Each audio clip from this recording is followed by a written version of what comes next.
So today, I'm doing something a little differently than I've done before. Um, Today, I officially don't give a shit about Christianity.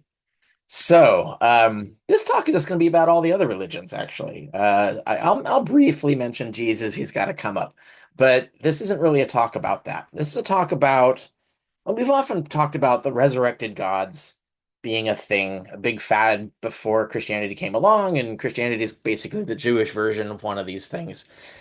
So I want to talk about more about where did this come from and how did it spread? Uh, so let's get started.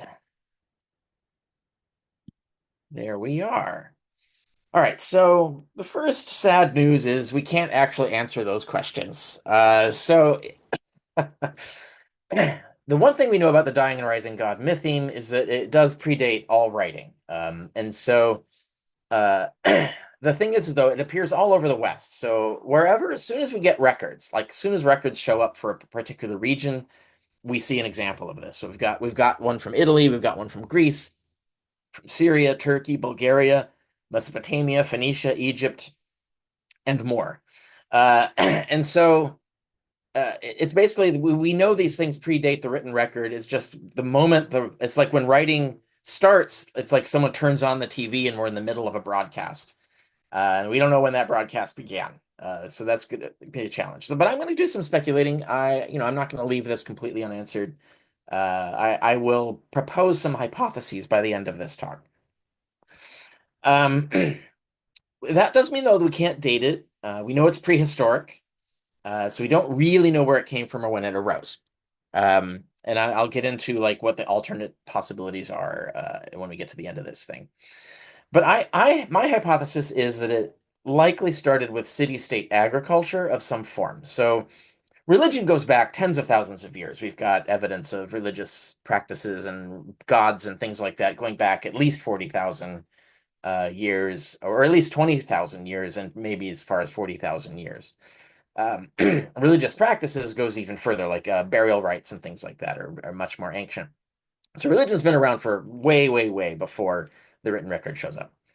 But I think agriculture, which is not the same thing as husbandry, agriculture means you're basically setting aside land and you're basically investing in the land to grow concentrated crops. And that means your livelihood is super dependent on what you've done to the land. And this also then is something that can be stolen. So now you need to guard it. So now you need government and so on. So basically, I think this interest arises with agriculture, and in particular arises with not just agriculture, but with city-states. When you start getting governments and societies communally interested in the welfare of the food supply, and in this case, we're talking about agricultural food supply, I think that's when we see the first dying and rising god myths of the sort that we'll be looking at soon. Now, it's important to note that it doesn't show up in Asia. We have none of this in Asia, in not even India until the Middle Ages, not even Persia. Um, but Persia did have a resurrection cult, and I want to briefly talk about that. In the Persian system, resurrection was something that happened to people in the future, but there's no narrative of a god who undergoes a death and resurrection to illustrate that. So they didn't really, so this is Iran, the Iranian area. They did, even though they were in cultural contact with the West quite a lot, they did not pick up the dying and rising god motif, but they did pick up a piece of it, which is resurrection cult, and that inspiration may have come from the earlier prehistoric dying and rising cults. But they're the first ones to actually imagine it applying to people, to the whole population. And this is long before Judaism picked up the idea from the Persians. So even Northern Europe, people talk about the Odin death and resurrection myth. Sub-Saharan Africa, there's some instances there, but we don't have any pre-medieval records of that. So we can't say whether those things predate Christian influence, for example, or predate ancient religions and so on. But the one thing that is notable is that it shows up all over the West, which means that it is a peculiar cultural construct. It's not a universal religious idea. It was definitely local to this part of the earth and spread only so far, but really dominated. It became a really fashionable thing. And so to orient you in chronology, the pre-agricultural era, this is when religion exists, including statues of gods and paintings and things like that, and shamanic pictograms and sorts. 40,000 to 10,000 BC. That's the pre-agricultural area.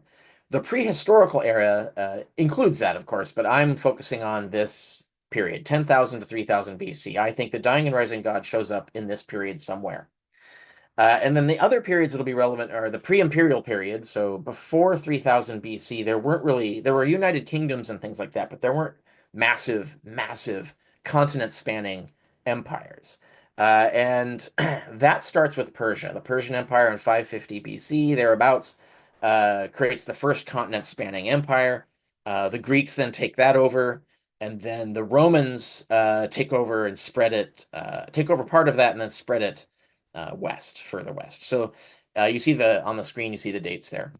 Now, in the midst of all of these empires, already in the Greek period, so before we get to the Roman period, therefore before we get to Christianity, we already have conclusive demonstration of dying and rising god cults for all of these gods I've listed. I've listed 10 here. There's a bunch more. Give you a bigger list later, but um, these are the 10 that I'll be talking about because most of these, not all of them, most of these are the ones that go back to prehistoric periods. They predate writing. Not all of them. Romulus is fairly new, and we don't know about Zalmoxis, but we'll get into that. For those who want more, like I have links to sources and I have citations of books and more discussion of all of these gods and the whole concept and all of that in my article, Dying and Rising Gods, It's Pagan, Guys, Get Over It. That's the sort of go-to here. But more importantly, is something that's happened in the last 10 years. So I came out with my new book just now. It's on pre-order. It'll be out November officially, set shipping in November, is the obsolete paradigm of a historical Jesus. And this I do, basically, I'm dealing with the historicity of Jesus. But one of the topics that has been debated in relation to this is was there a pre-Christian dying and rising God paradigm? Was this a fashionable thing? And there's been when I published, I said, it was debated, and I cited some scholars who side with me on this, that the answer is yes, and so on. But in the 10 years since I published my original book in 2014, that was on the historicity of Jesus, the field has completely shifted in my direction. So in the last 10 years, there have been multiple massive studies, not only demonstrating the pre-existence of the dying and rising God myth theme, but massively debunking all attempts to deny this, basically, particularly Jonathan C. Smith's thing. There's two whole studies have been like tearing him apart on this. And there's been many studies. Here's a list. I cite these in Obsolete Paradigm. This is just the short list. There are actually a bunch more articles. I'm focusing on books. There's a couple articles here. But these are major peer-reviewed academic studies that are all saying, hey, look, yeah, this was a pre-Christian idea. The dying and rising God was all over the place. And and so the whole field has changed, really. Like there hasn't been any any peer-reviewed scholarly book arguing to the contrary, certainly arguing against these things at all. The last one with Jonathan Z. Smith's book, which is super old by now. So I think really this is the new consensus in the field of everybody who's expert and become expert in this subject is on the side of the agreement that this is a super ancient and super popular in the West idea. So I want to orient you with the sort of the center of all of this. This map is a little small. There's stuff going on outside of it that's important, but you can see pieces of everything here. These are the regions that will matter. They're going to come up. Thrace, which is now Bulgaria, Phrygia, also northern Anatolia, which is northern Turkey. Asia Minor is a reference to all of Turkey. Here I'm referring to the southern region of Turkey and also how it bleeds into Mesopotamia. Mesopotamia, of course, Tigris and Euphrates, the Sumerians, etc. Syria, if people are familiar with geography, Syria is right above Israel. Israel or Judea, however you want to name it, is in between Syria and Egypt. And then, of course, Greece is that whole big thing. And then Rome is not on the map, but it's further west. So there are dying and rising gods in all these cultures before 100 before even AD at all. And when Christianity arises, it's arising in this atmosphere where everybody's got one except the Jews. And so here are a variety of the gods that were on that list I showed you before. Asclepius, Romulus, Bacchus, Dionysus. Zalmoxis is the Bulgarian one, Attis, Phrygia. I've put Baal Dolicanus. You see the arrow; it's pointing to sort of the back end of Turkey there, because the map you couldn't read the words if I put the name in there. So that name's going to sit there the rest of this talk, without the arrow. Just know that it's pointing to that, and it actually spread all throughout this area. So it was all through southern Turkey, Syria, and Egypt. The Baal Dolicanus cult was all throughout there, but it originates in the region that the arrow is pointing to. And then you have Adonis Tammuz from the Syria, Mesopotamia area. Inanna, who's kind of related to Persephone. We'll talk about that a little later. Hercules Melkart, which is the Phoenician, aka Carthaginian. The Phoenician, Carthage was the empire later of the Phoenicians, but this is a Phoenician cult. Osiris, of course, is the Egyptian cult. And then, of course, Jesus shows up. So, like, if you notice all these dying and rising gods, and suddenly now the Jews finally come up with their own, they're just latecomers to the game here. So these empires I was talking about. First, we got Persia. This blue star on the left there is where that map you just saw. That's what we're looking at. But notice Persia's empire swept three continents, basically, or at least touched three different continents. Then came along the Greeks, took that over, and did the same thing. And then in the West, Rome did the same thing in the western side and took over pieces of the Greek slash Persian empire as well. And then this resulted in all of these religions spreading all the way, like all the way up to England, all the way to Algeria, Spain, Italy, Romania. Like this stuff just spread everywhere, once you had these trade routes and the political interest in these cults. So some of the gods that I mentioned come together. So Inanna and Tammuz, originally Dumuzi. Tammuz is the Babylonian and how you usually get it seen in scholarship. But officially, Inanna's lover was Dumuzi, but we're going to call him Tammuz because that's what a lot of the sources that we have. That's the spelling they use. Inanna and Tammuz actually have their own dying and rising thing going on. They each die and rise. And later, the Tammuz cult gets evolved into Adonis cult, and I'll talk about that a little bit. But we know this is pre-Hellenic. We have evidence. We have evidence of the Tammuz resurrection piece going. It may be as far back as 2000 BC, Inanna 1500 BC, and they're pieces of the same story. So Inanna's cult probably goes back to at least 2000, and that's the earliest writing. Which means it shows up as soon as writing shows up, which means it's older than 2000 BC. Really old religion. In Greece, you have a later thing. Persephone and Demeter look similar to the Inanna and Tammuz cult, where you have a place switching myth. Persephone, of course, switches between Hades and Demeter, so from the real world to Earth to Hades, to represent the change of seasons. So why is everything dead for half a year and then alive the half a year? Well, it's Persephone. She goes to Hades for half a year because of a deal that she worked out with the god of death, basically. But we have this looks very similar to Inanna and Tammuz, where their situation results in where they swap. So half the year Inanna is in the underworld, and half the year Tammuz is, and so they share life and death over and over again every half year. So it's clearly there's a similarity. There's this is an idea that is being spread and changing. Like it's different, but you can see that this idea, the core idea of this sort of place switching myth due to a deal with death, is a theme that shows up everywhere. And we have similar things in the Baal Mott cycle. It's too complicated for me to explain here, but if you read the Baal Mott cycle, you can see there's kind of like something like this recurring struggle or deal with death. And so you see, and that's just another like iteration of this, another changed version of this idea. So is this idea of place switching and the deal with death, is that prehistoric? That's the first thing I want you to think about. Then we have this other matrix, Dionysus, Bacchus, and Osiris, also pre-Hellenic. But Dionysus is attested in writings from the Mycenaean era, but could be much older. It probably originated in Turkey, we think, maybe, or possibly Thrace. We actually have evidence of this cult descending from Thrace or coming from Turkey, and so this cult interacts with a lot of others. So the story of Dionysus ends up showing up in the story of Attis and the Phrygians and other things. So we're not really sure where the Bacchus Dionysus cult comes from, but it becomes hot sandwich in Greece at this time. So here's another thing that we've got. So Osiris and Dionysus And by the way, Romulus, which is a later coming Roman version of all this. And also in the Baal myth, not Baal, but Mot. They all share a dismemberment myth. This could also be prehistoric. And the um, the thing with the Mot also gets resurrected from the dead. He gets basically he's dismembered, ground into mincemeat, and then set on fire to finally get rid of him. But 7 years later, he comes back, and this creates the sort of tensions, endless cycle of battle between Baal and Mot that explains the seasons, right? So here we have one, two, three, in fact, four dismemberment myths tied to these dying and rising gods. Now, not all the dying and rising gods kept this part of it. Some of them evidently got rid of it. But there's a curious thing in Inanna's story. She gets systematically disrobed. All her regalia is taken off piece by piece.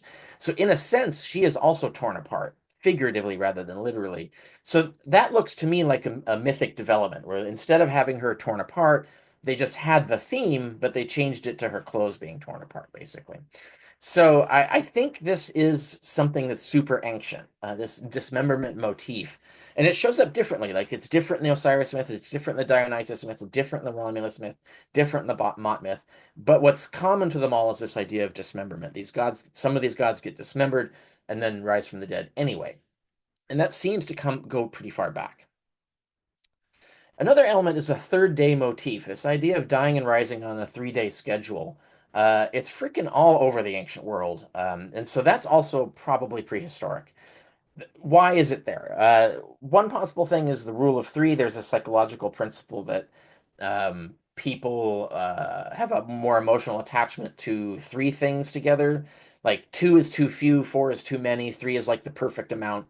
There's just some sort of psychological thing that people have. And so a lot of things just get set in threes. So you've got the death, the mourning, and the resurrection. It's a perfect three, makes sense. You can just make it a 3 day festival, works out neat. It's also possible this ties to lunar calendars. So, like Jesus and Osiris both die at the same time during a particular phase of the moon, same phase of the moon. And so phases of the moon were considered to last like, well, not phases, but the complete new moon or the complete full moon were thought to last 3 days. So there's a lot of sources about this. After 3 days, you start to see a bit of the shadow or whatever. Um, so 3 days was connected to lunar calendar thinking, even though a whole phase takes 7 days to change. 3 days was when you had its full moon lasts 3 days, new moon lasts 3 days. So there's a 3 day element in lunar calendars, and a lot of these are tied to lunar calendars. So that suggests there might be a calendric connection to all of this. Um, the earliest reference to a third day resurrection is for Inanna, and it's plain as day.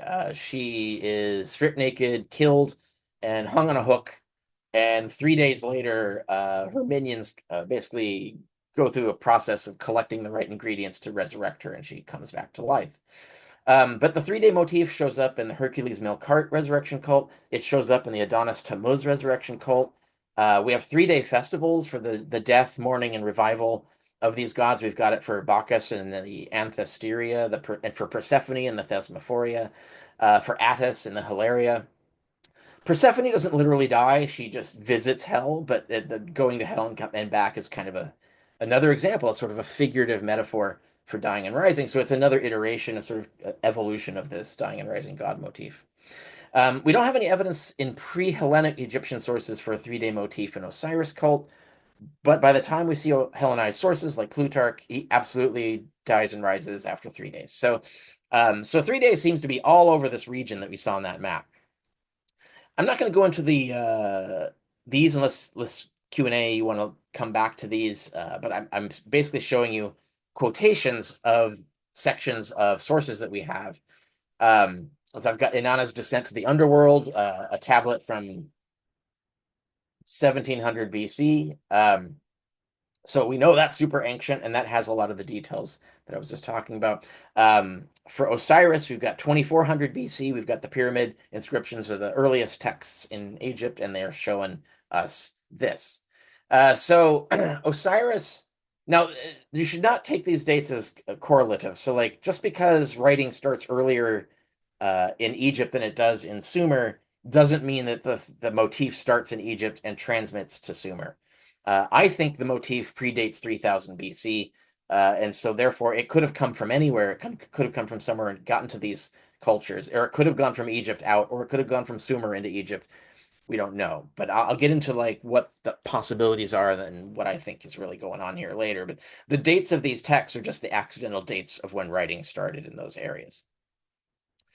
So, Dumuzi's annual resurrection, Tammuz's resurrection, I cite Kramer's article where he publishes the tablet. It's called The Return of Dumuzi. It dates roughly 2000 BC. So we know Dumuzi is in the Inanna cult. The Inanna resurrection tablets have the piece with Dumuzi broken off. So they're missing that section, but odds are they had that section too. And so did the Return of Dumuzi was probably is basically the sequel to an earlier version of the Descent of the Underworld of Inanna. And so, like, I think all of this stuff goes back to at least 2000 BC and probably far, far earlier. The names Ishtar and Tammuz come from the Babylonian. It's the Babylonian iteration of the same pair of gods. And it's key to note here that Ezekiel, in the passage, chapter 8 of Ezekiel, and this is written about 570 BC, he refers to women who are mourning for Tammuz, which means that the Tammuz resurrection cult, which we know predates Ezekiel when he's writing, because we've got tablets showing his resurrection cult, had this mourning element. So we know that Tammuz, the dying and rising god Tammuz, was worshipped in Jerusalem, not just Judea, but he was a god known in Judea and in Jerusalem even as of 570 BC. So this wasn't some sort of thing that was like hitting a cultural force field and couldn't get into Judea, and there's no way they would know about it. It was spreading everywhere, so it's all over the place. Dionysus. Now that's, we're talking Western Turkey, the Aegean, Macedonia, Greece, Cyprus, and so on. And here's some passages written roughly 20 BC. They're referring to sources, authors that they know that we don't have, that were written around 400 BC, give or take. And again, this is just the first accidental occasion where we have someone talking about it. It doesn't mean this is when it started. And this tells the story of how Dionysus is ripped apart as a baby and in various ways gets resurrected and gets called twice born because in one version of this myth, after he's torn apart, he's reassembled and ground into a slushy, and another woman drinks the slushy and then basically reconstitutes him as a baby and he's reborn. So he's literally born again. And that's a rather interesting thing that this is a known myth. So when you get to the Gospel of John and someone saying, "How can someone be born again?" I think you have to understand that in the sense that the readers absolutely know the Dionysus myth, and that this is an opportunity for the author of John to sort of distance or either distance Jesus from Dionysus or to claim Jesus as the superior, better Dionysus. But I think it does betray knowledge of this Dionysus myth. But notice how it's a different death and resurrection, but it is still a death and resurrection, still has the dismemberment element to it. Okay, so then we've got Zalmoxis and Baal. Zalmoxis is in the Thracian area, Bulgaria, thereabouts. Baal is northern Turkey, so or not northern Turkey, it's I'm sorry, eastern Turkey, northern Mesopotamia, and very ancient cult. Zalmoxis, we don't know how ancient it is because we don't have any sources from the people themselves. We know the religion existed from Plato, but he doesn't talk about this particular aspect of it. So Plato's writing, we're talking 300 to 400 BC, that century. So Herodotus is writing, half a century before that, and he only knows what's basically a Greek parody. So I want to point this out that what Herodotus records is basically the dickish, sarcastic Greek satire of the Gitai cult. Um, but the idea is that Zalmoxis supposedly died and then rose from the dead 4 days later. And the Greeks said, haha, he just lived in a cave. You guys are idiots for believing this. That's kind of the thing that you get.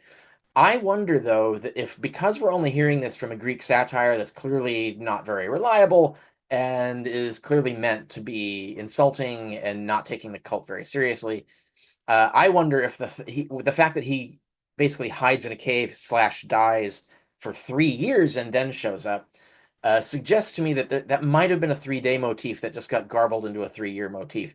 The number three here, the amount of time that he's missing, the 3 years wouldn't make a whole lot of sense. 3 days would fit the motif everywhere. So I'm wondering if that's what's going on here, or if the 3 years is a mythic evolution. It's a change. They took the 3-day motif, turned it into a 3-year motif, but that still suggests lineage in terms of diffusion of this idea.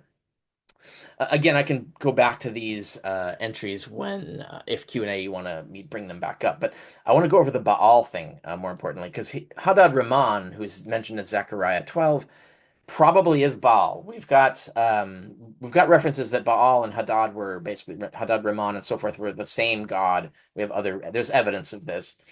And so when Zechariah 12 mentions people mourning, just like Ezekiel did, mentions people mourning for Hadad Rahman, this, I should point out, is the exact same passage that talks about the crucified Messiah, just like, and it equates the crucified Messiah to the resurrected Baal that people mourn for, which implies knowledge of the resurrection and thus restoration, that it's not a final defeat. It's curious that this is the same passage that the death of Jesus was derived from in terms of early Christian pesher. So, and I want to point out, I'm going to use the Baal example. The other ones that I showed before also prove this point, but I want to use this here. A lot of things that you'll hear are the old polemics that we have no pre-Christian sources, or the sources don't say that they die, or whatever. There's a lot of Christian apologetics to try and deny all of this stuff. And it's usually just not true. And so when you go checking the evidence, you go checking the scholarship, you find that the things they're saying aren't true. And this is a classic example. And I think the field has completely moved to the resurrected Baal side of this. There was an attempt to deny this in previous decades, but I think that's been defeated in the field of expert analysis of this now. I'm citing Mettinger Riddle of Resurrection, but I cite others in Obsolete Paradigm. There are many other scholars and more recent scholars on board with this. So now we know from myths that we have records from about 1000 to 500 BC that Baal's corpse, literally corpse, is found, and it fulfills prophecy that the gods will know that he is dead. Multiple gods declare him dead. He's then buried. Funeral rites are performed. And then there are clear references to Baal's return to life. And then that fact is even used we have examples of magical spells that have survived. In immortality spells, they mention this death and resurrection of Baal as the sort of basis for the spell to work. So we know that Baal cult had that. And then here's the key thing. Baal cult was Hellenized into a mystery cult under the name Jupiter Dolicanus. No texts from the Dolicanans survive, so we don't know much about this cult. We know some things. I cite some sources in my original study on the historicity of Jesus. But the Dolicanus is from Dolichae, which was the original city that Baal cult was thought to originate from. And in fact, the cult appears to go back to prehistoric times from that city. So Jupiter Dolicanus is just another name for this Baal. So that means, and this was a major mystery cult in that area that I showed you, especially the Eastern Mediterranean.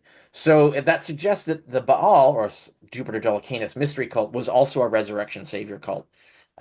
Even though we don't have a text that survives specifically saying that, all the clues suggest that that's the case. Then we have Attis and Adonis. Adonis clearly was an evolved version of Tammuz. The story changes and so forth, but it's related to Tammuz. And this was known even by scholars of the second century. In the third century, they knew that Adonis basically had cultural ancestry to the concept of Tammuz.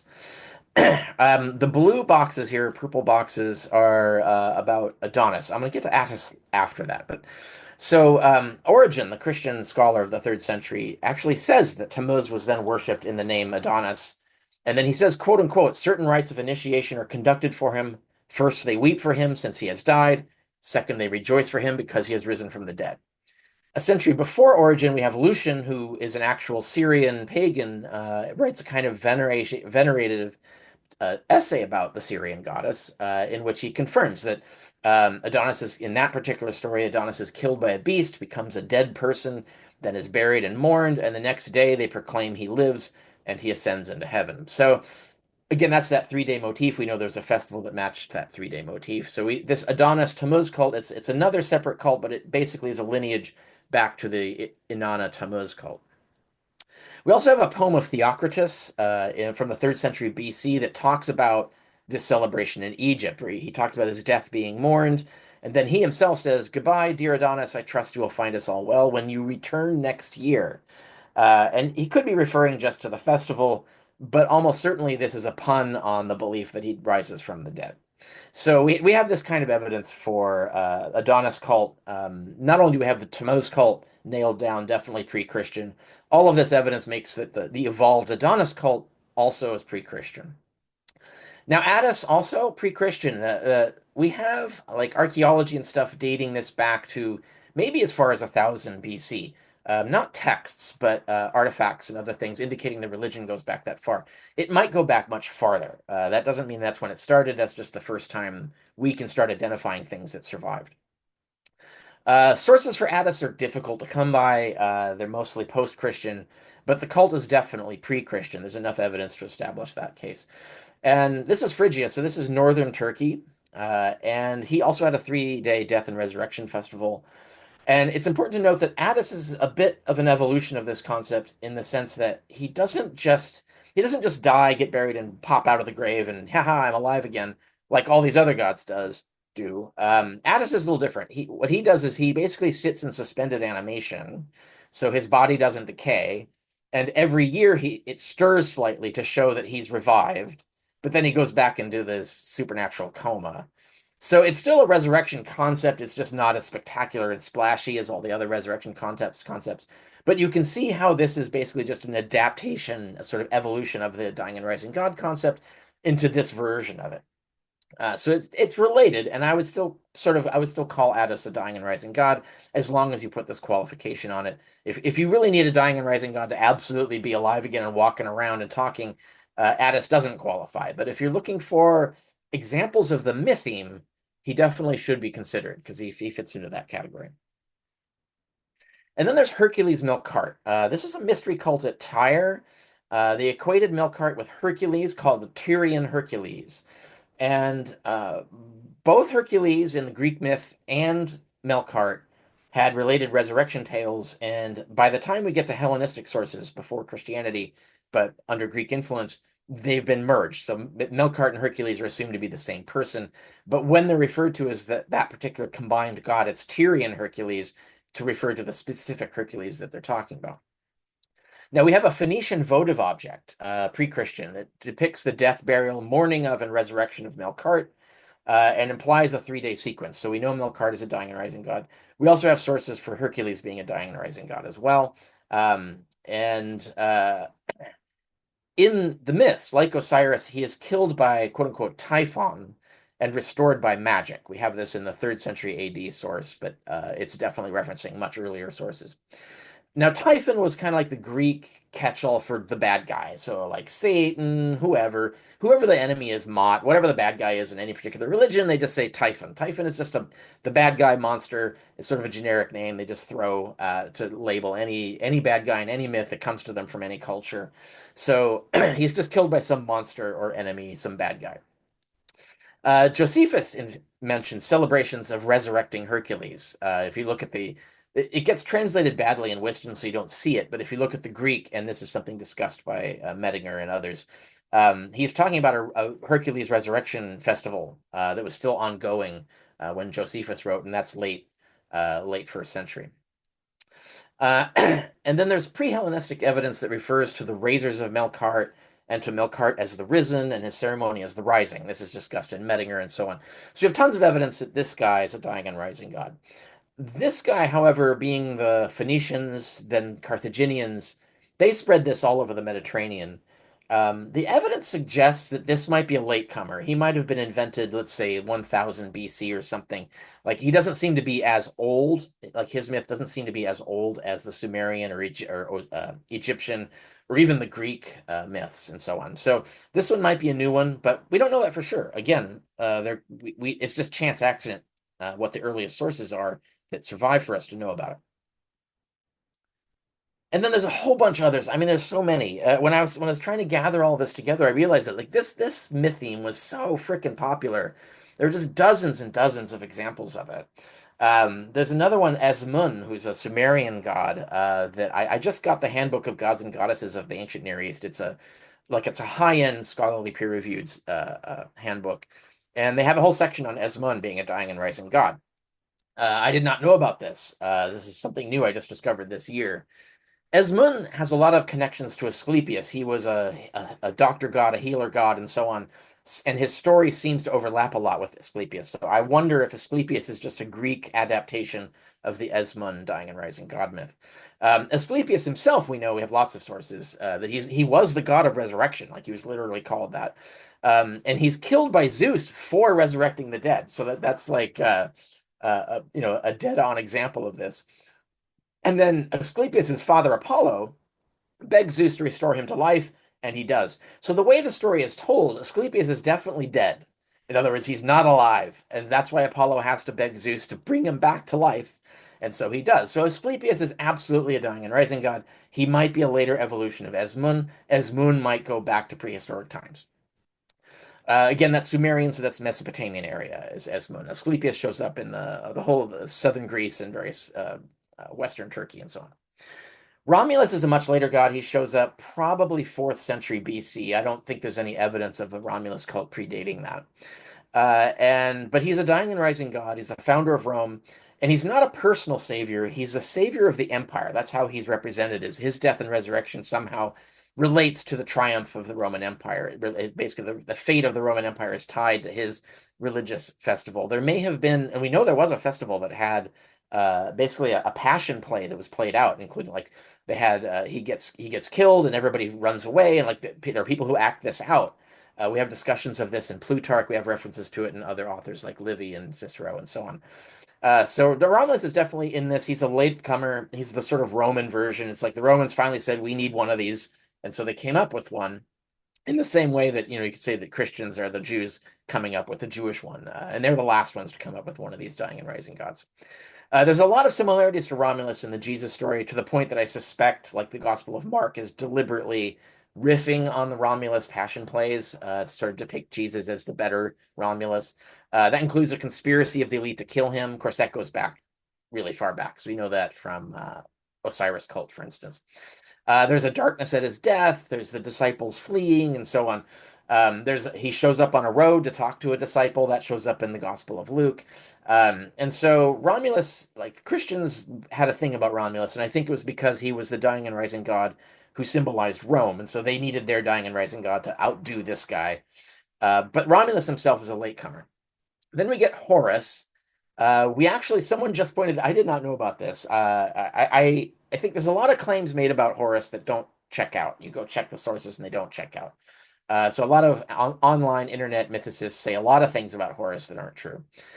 So I was skeptical when someone said that there's an account of Horus being resurrected, and sure enough, there is. In Diodorus' library, he dies from I think a scorpion bite or something, and then magic restores him to life.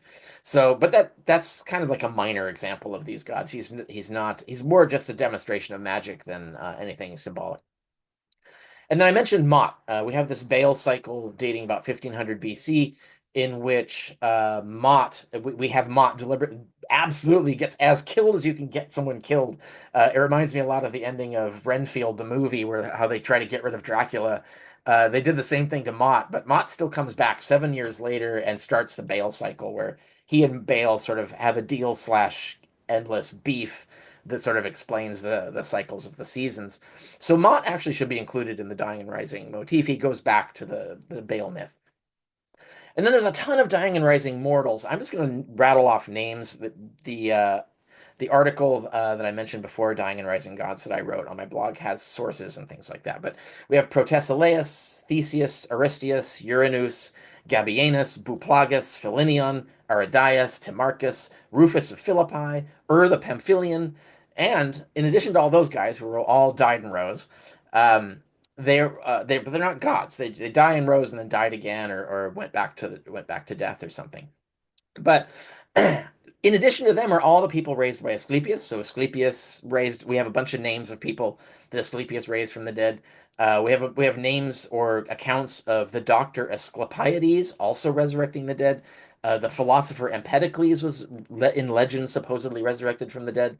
We have the wizard, or no, I'm sorry, Empedocles raises someone from the dead through magic slash genius medicine or something. We have the wizard Elijah. We all know that he resurrects someone in the Old Testament. This is all should be considered part of the same body of literature across the Middle East. And the sage Apollonius of Tyana, of course, also resurrects people from the dead. So there's all the named people, plus all the other people that have been resurrected by all these other people. Resurrection was just a hot thing going on in the ancient. There's so many stories of resurrection. The pagans loved resurrection. And then I want to pause briefly on the descent escape myth. So we have other examples of people who just walk into hell and come back, right? And these are kind of like the descent and reascent narratives. These are kind of like an evolution of the dying and rising. They don't literally die, they're not killed, they don't get buried or anything like that. But they do go to essentially the land of the dead, are in danger of staying there and get out. And so this is kind of like an iteration, it's sort of an evolution of the dying and rising myth. I think this should all be considered as part of the evolution of the mytheme, how when it diffuses, some people turned it into this version of it. And so we got Pythagoras, Rhampsinitus, Orpheus, Odysseus, Alcestis, and the brothers Dioscuri, that's Castor and Pollux. So that should fit into this myth theme, even though it's not as literal as everybody else on this list. It still should sit in this set of information that is giving us information about the evolution and diffusion of these ideas. And again, all of this, you want data on all of this. I cite sources in this article, Dying and Rising Gods. And then if you want this peer-reviewed scholarship, that's the bibliography, which shows up in my book. And I have more, the bibliography is bigger in my book. I cite more articles than are listed here. Okay, so here's what happens. They all start as agricultural gods. But then here's the evolution. So all of these gods, so we're not talking about the ones that I just mentioned, the big list of sort of minor gods, minor resurrection counts. But the big ones, the big 10, and maybe a few others besides them, but we'll stick with the big 10 that I started this talk with. They are all the son of God or the daughter of a god. They are never the supreme god. They're always a child of a god, usually a child of the supreme god, but not always. They undergo a passion. They all undergo some sort of tale of woe. So it's a struggle, suffering, etc. And of course, they all get killed in some fashion or other. The oldest of these, like I said, began as agro saviors. When you go look back at the earliest cults, they're not personal savior cults; they're agricultural savior cults.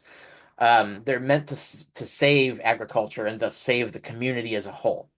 And so, but what happened during the Hellenistic period, when Alexander the Great conquered everybody and spread Greek ideas throughout the Middle East, these started getting retooled into personal saviors, and so all of these ended up as mystery cults, and this is before Christianity.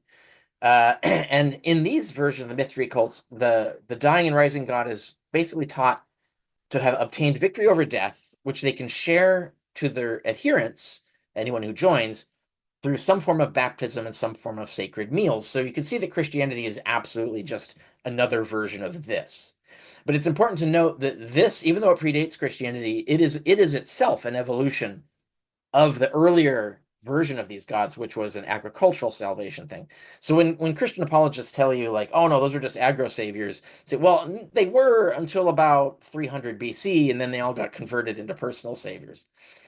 And I won't go through this table, but this is a table of all the mystery cults. So this shows that this mystery cult conversion of these dying and rising gods into personal saviors was popular. It was more popular than sex in the 60s. So this is like some crazy stuff to see how widespread this is. Some of these, the one on top and one on bottom, I'm pretty sure predate writing. Some evolved from them.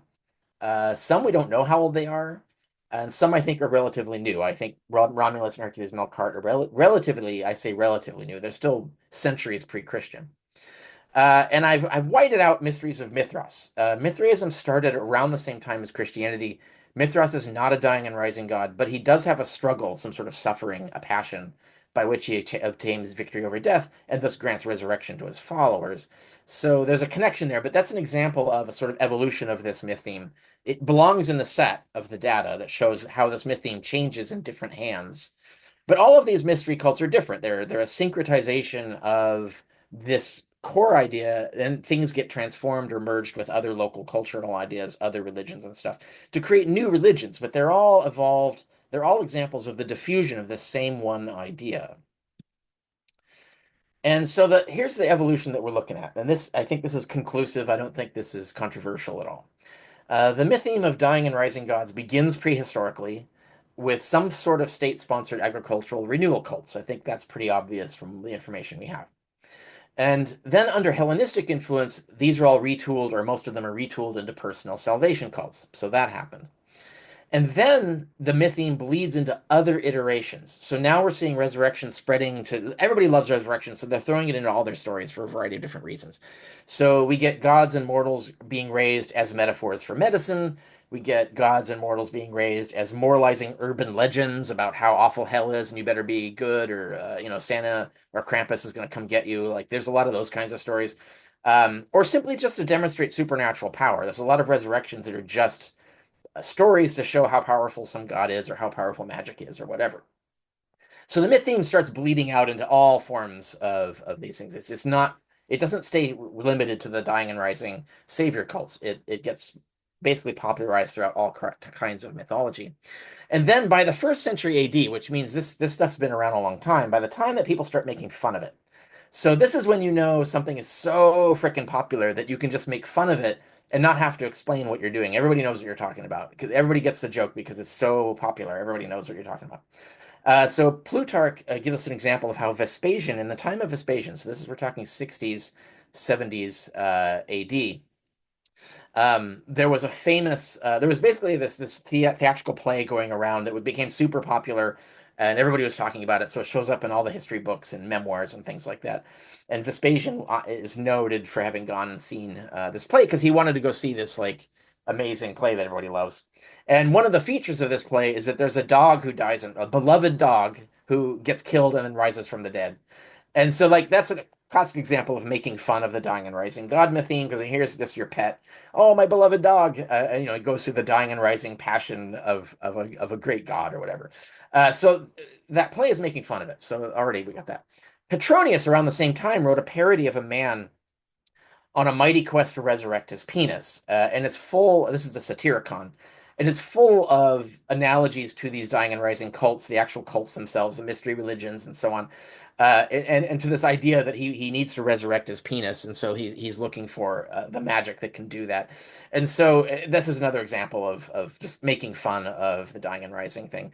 And then Lucian often will satirize gullible yokels by having them tell ridiculous resurrection stories. It was something that he would say is the kind of thing yokels talk about, like how, oh, resurrect, this guy was resurrected, yada yada, and Lucian rolls his eyes. But the idea is this is satire, so it's basically the idea is so popular, it's so everywhere, everybody knows what it is, and it's being made fun of. It's to the point that it's even being made fun of before Christianity is even being promulgated. Okay, so that's the details. Cultural diffusion. Now here's the thing that we're coming to.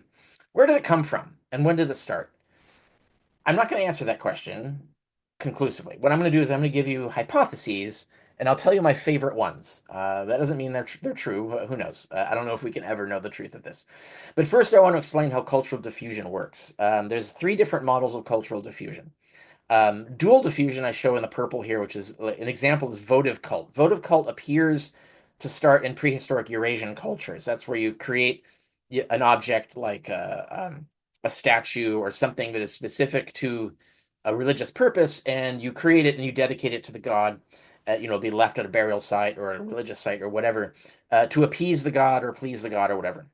That seems to start in Eurasia and then descends to everywhere. So we see it showing up in Egypt and among the Hittites. Probably doesn't come any other complex way. It probably comes straight from Eurasia, just filters south and gets to these other cultures. So it originates there, but ends up in many other cultures from there. Then there's indirect diffusion. I give chariots as an example from, again, Eurasia, gets to the Hittites, then gets to Egypt. So you can see it passed through a culture before getting to the end of the diffusion. So that's a different diffusion model. And then there's direct diffusion. I use harps, goes Hittites invent them, they end up in Egypt a little bit later.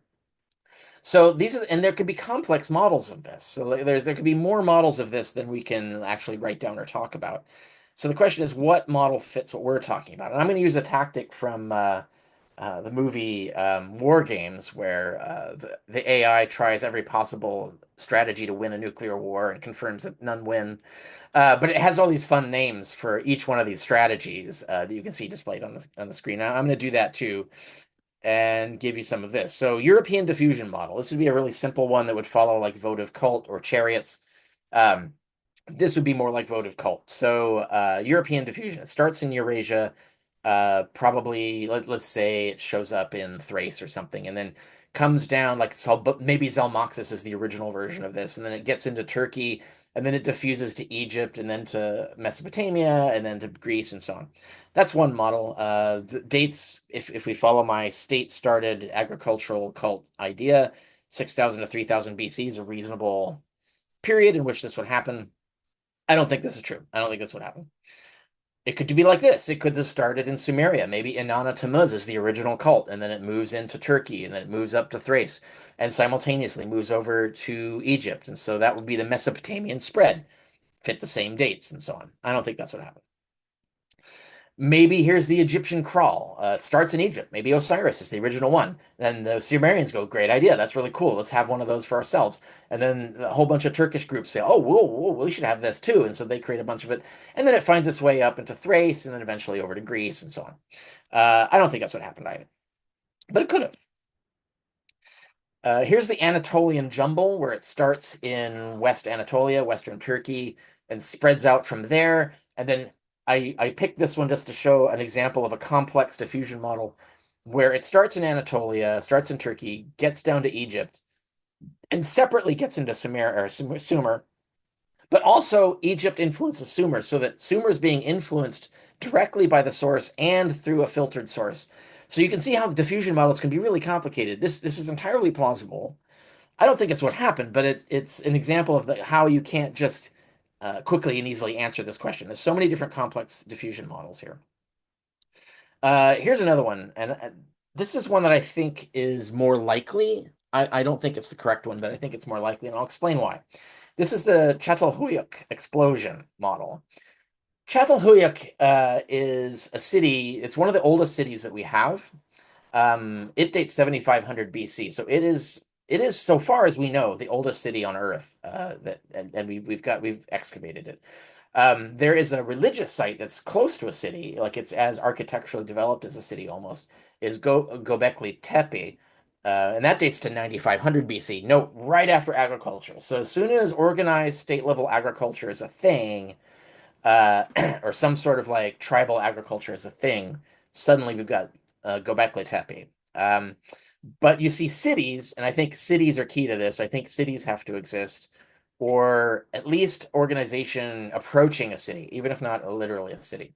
So, but if you look at the development of the spread of cities and the spread of state level agriculture, it starts in this region and then spreads everywhere from there. So it ends up in Sumer, ends up in Egypt, ends up in Greece, ends up in Thrace. So could there have been some sort of central Turkish dying and rising god cult that we've lost, um, that we don't have the record of? And what we have are the fossils are gone, but what we have are the evolved versions of this that show up everywhere else. So the transitional fossils are missing, but we've got the end product in multiple different cultures.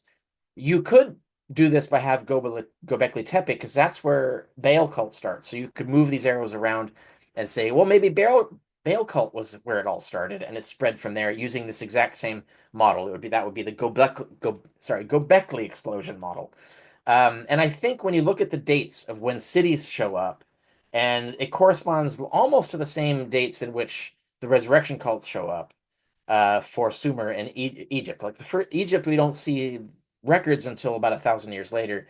Um, but cities come first. Cities come first, then the records show up, then we get evidence of this cult. So I think, this is a plausible model where we start with the oldest cities and we're running agricultural systems, state level agricultural systems, and then seeing the original cult start there and then spread as that system spreads. So the idea of state controlled agriculture is basically the vehicle, the vector for the dying and rising God myth theme.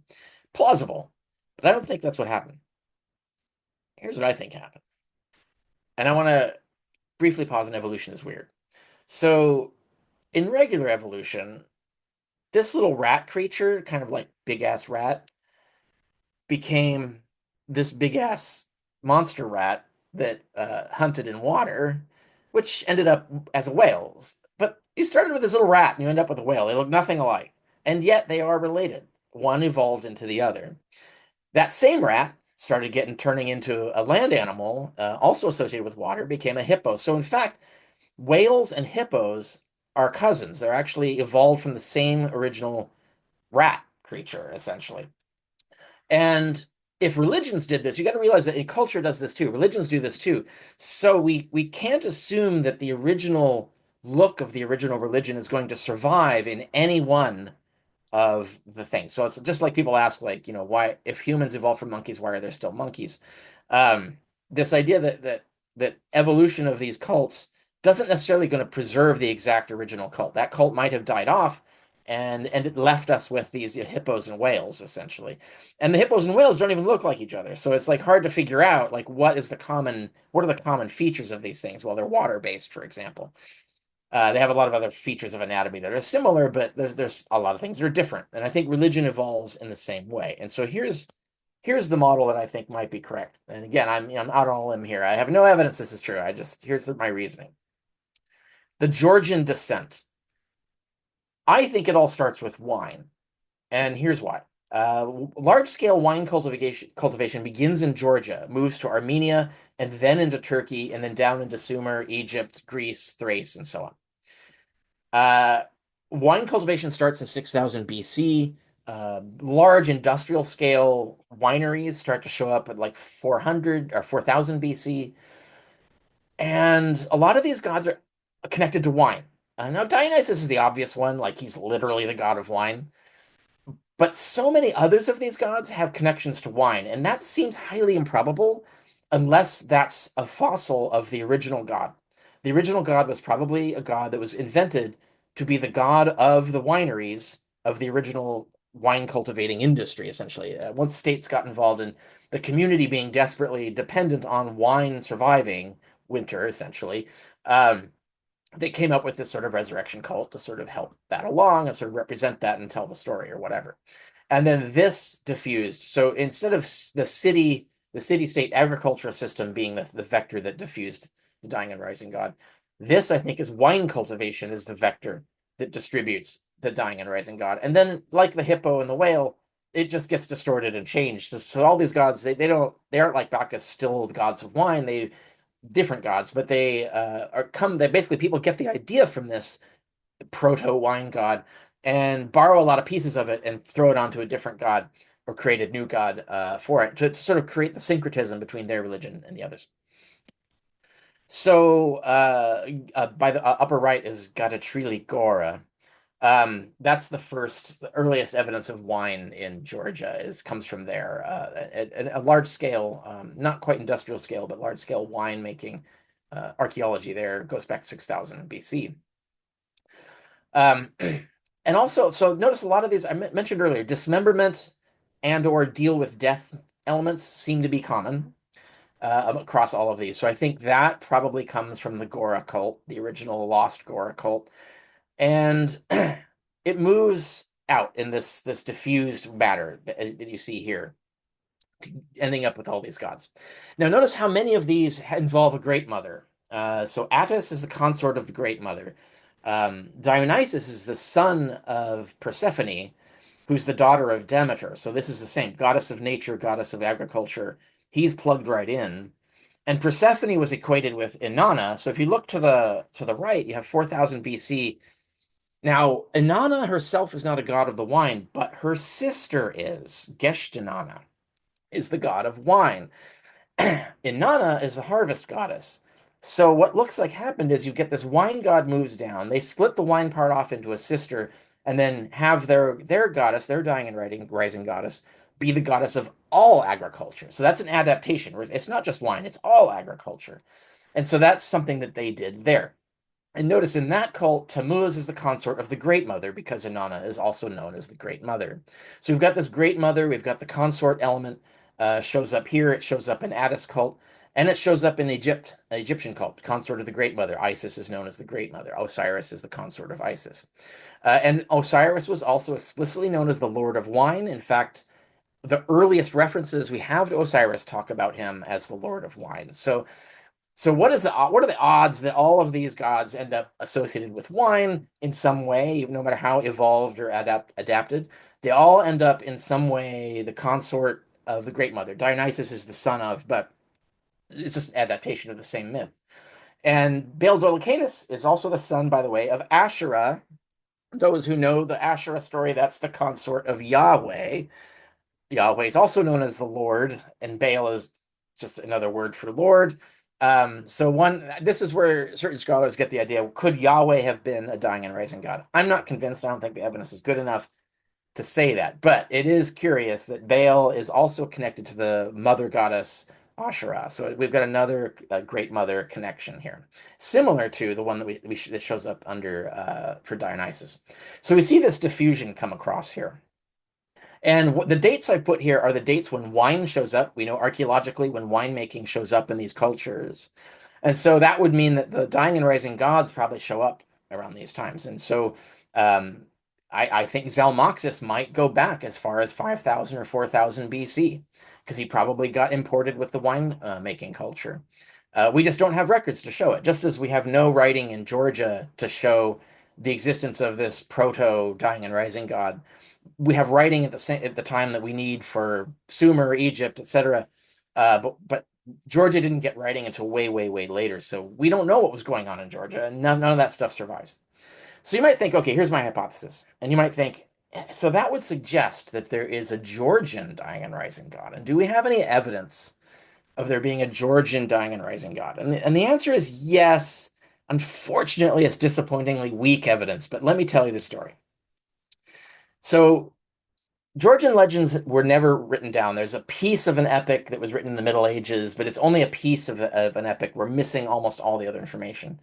They were passed down through oral shamanic lore in the mountains of Georgia. So there were these kind of like these cults, these shamans in the mountains of Georgia, all the way up to the early 20th century. And this anthropologist went in and just basically asked them to tell him all their stories, and he wrote them down. So our source is 20th century. You can see from the stories they tell, they've been heavily influenced over centuries by Greek myths, Zoroastrian myths, because Persia controlled Georgia for a while. So like there's a lot of we can't really figure out what goes back before the influence of all this stuff. So, but here's the oral lore that we have that it attests to Amirani, who's a mortal son of the supreme god. He commits suicide by cutting off his finger, and he bleeds to death. That seems a lot like Attis cutting off his penis, right? The castration of Attis. Um, if that's what, it's a sort of version of castration. And he is resurrected by his lover, consort, Kamari, or Kamar, who's the daughter of the king of demons. Now, she's not a mother goddess, but you have the suicide and resurrection idea. He also has other legends that seem to tie to other things. He cuts his way out of a dragon. He's punished like Prometheus, like his end story is like a horrible Promethean fate. Um, Now he has no surviving connection to crops or wine, other than legend had it he was a prodigious drinker of it. And we can't trace any of these legends to our period of interest. So we don't know whether Amirani goes back to this prehistoric time. We don't know what his religion or cult or myth looked like back then. So we can't really say for sure. But I do wonder if Amirani is a remnant, the sort of highly distorted, altered remnant of the original dying and rising wine god, with a consort who's a goddess with magical powers, and is in some way connected to wine. That idea was probably lost over time in Georgia, but he was probably in some way connected to wine cult. Um, anyway, that's my presentation. I'll turn it over to Q&A now.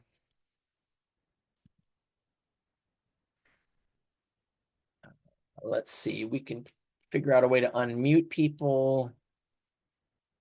Let me figure out how to get out of here. Here we go. I'm going to go into this mode. Wait. Oh, that doesn't seem right. So just a note, at this point, anyone should be able to unmute themselves. I have some questions, but I'll leave it for the end. Um, but yeah, anyone should be able to unmute themselves and talk. If you have any trouble with that, please send a message through chat, and I'll do what I can to, see if there's some button I need to press for that. Okay. I don't know what it looks like to all y'all. Uh, but is my slideshow behind me? Your slideshow, you're on the bottom left of the screen, and the slideshow is to the upper right, so you don't overlap or anything. Oh, okay. All right. All right. Okay. That's cool. Um, all right. How do we want to do this? People just want to pipe up, unmute, Me, and ask. me. I want to. Okay, go for it. I have a question, and it's the same question as Alif had earlier. First of all, what a fascinating talk this was. Yeah, I know. I Amazing. was fascinated when I was researching this as I learned things I didn't know. Yeah, but okay, go ahead. But like Alif, I was wondering, where does beer come into this equation? I didn't research that, so I don't know the answer to that. Gotcha. Beer is very old. I mean, it's Egypt, Sumer, and so on. So that has its own story. There's also a story about wine in Asia that's a whole separate thing. So I didn't go into that. I didn't study it. I don't know what the story is. The only thing I can say is that none of these gods are associated with beer. The closest they get is grain, like being associated with grain. Like Inanna is the goddess of basically all agriculture in a sense, as well as all mothers and war. I should point out a lot of these gods are also gods of war. Um, and Persephone, I think, as well. Isis, even, I think, has a war connection. And Amirani is like the craziest freaking war god that like ever imagined. Like you're right, he's like literally Conan the Barbarian. He's like that crazy. Ah, If Conan the Barbarian was like 20 feet tall and super powerful or whatever. ah, So neat. anyway, yeah. So there's I don't think beer factors into the story. Maybe it comes in later, but it's not the same connection that we can see for wine. Gotcha. Thanks. I have a question. Yeah, do it, David. This is David. So give a little history on Jonathan Z. Smith's thesis and briefly what it was, Oh, that and can't be then done briefly, but yeah, I see what you okay. mean. How about Yeah, semi I'll briefly? give you a super brief canned version of it. Um, it's important to note that every time every historian and Christian apologist who wants to debunk or refute or deny what I just presented, they have only one scholar and one study to ever cite, and it's always Jonathan Z. Smith. If they cite anything else, it's someone just citing Jonathan Z. Smith, right? So it's really all roads go back to Jonathan Z. Smith, and he wrote this book called Drudgery Divine. And in the book, all he really does is he takes on like kind of this. There's this weird late 19th century sort of convoluted theory about Zagreus and Dionysus, and they were trying to like recreate the original Titan narrative. And anyway, like so he goes through and like deconstructs this and says, well, this is a bunch of bullshit. And he's half right. Like the specific weirdo theory that no one believes in anymore that he was debunking is dubious, and for the reasons he gives. Um, but what he does by the end is says, I have therefore refuted all dying and rising mythology, right? And then that's how everybody cites him. They cite him as refuting all dying and rising mythology. But the book isn't even about any of these other gods, much less any of the evidence for them, right? He doesn't even really go into the evidence that we have. Like he goes into some of the evidence regarding Dionysus, but not all of it. Like he leaves out key things. And even the evidence he does address he handles poorly and like polemically disingenuously really. So the book is terrible basically and it doesn't do what people think that it does. So they'll just cite it because someone told them that he refuted the dying and rising god myth theme in the book. They never read the book because it's boring and relates to a theory no one believes in, and so no one really wants to read the book.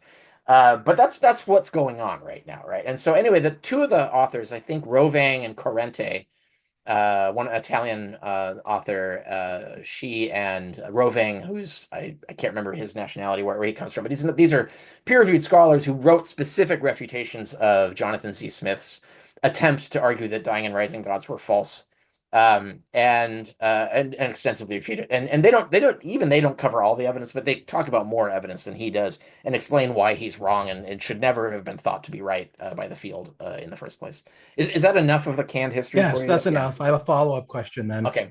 So, and this is just in general, like you pointed out a lot of new developments, Gnosticism, a lot of things, blah, blah, on and on, right? Why does it take so long for these ideas to get out into the broader field? Why do the rock stars of New Testament scholarship. So let's just say Ehrman, for example, Yeah. he never talks about this stuff. Yeah. Like, what's going on? Right.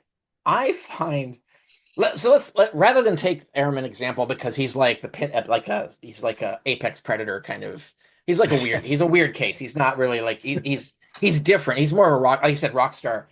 But let me give you an example of something that is totally obscure and therefore it can't be credited to his being famous or whatever.